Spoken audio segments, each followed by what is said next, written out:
नवीन पट्टनायक जीवन कथा। नवीन पट्टनायक जड़े भारतीय राजनीतिज्ञ और ओडिशा राज्यर दीर्घ 24 वर्ष मुख्यमंत्री थिले। से जन्मग्रहण करथिले 16 अक्टोबर 1946 मसीह ओडिशार प्रख्यात परिवार रे। से ओडिशार पूर्वतन मुख्यमंत्री बिजू पट्टनायक पुओ एवं माता गिरिबाली पट्टनायक चिंतन धारारू अनेक प्रभावित होइतिले।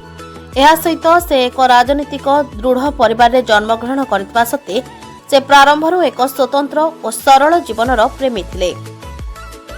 नवीन को शिक्षा लोटस स्कूल डेहराडून और दिल्ली विश्वविद्यालय होइतिला। से इतिहास और आध्यात्म रे आग्रही थिले। नवीन पट्टनायक चलचित्र और साहित्य रे भी अग्रगामी थिले। से अनेक बही लिखिथिले जहा राजनीतिकर अग्रसर चिंताधारा को प्रस्तुत करे। नवीन को राजनीतिक जीवन 1997 आरंभ होइतिला जेतेबेले से बिजू जनता दल बा बीजेडी गठन करथिले। से निज दल को ओडिशार राजनीति रे जनप्रिय करिबारे सफल होइतिले। तांको तीव्र दृढ़ संकल्प और सरल चरित्र तांको जनतांको मध्यरे अत्यंत प्रिय करदेला। 2000 रे से प्रथमे ओडिशार मुख्यमंत्री हेले। एहा परे से गोटिए परे गोटिए निर्वाचन रे विजयी होई अधिकार पालन करुछंती।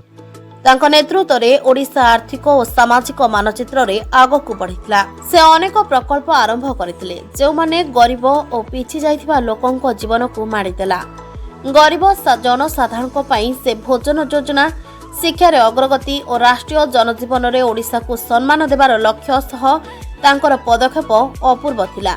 तांको दृढ़ नेतृत्व रे ओडिशा बहुत क्षेत्र रे आगकु बढ़िछि। विशेषतः प्राकृतिक दुर्घटना समय रे सफल व्यवस्थापन रे नवीन पट्टनायक जीवन दृढ़ संकल्प, सरलता और जनसेवा रे एक मूर्ति रूप। से निज स्वच्छ चरित्र एवं संपर्क गुड़िक समाज रे अत्यंत प्रशंसित।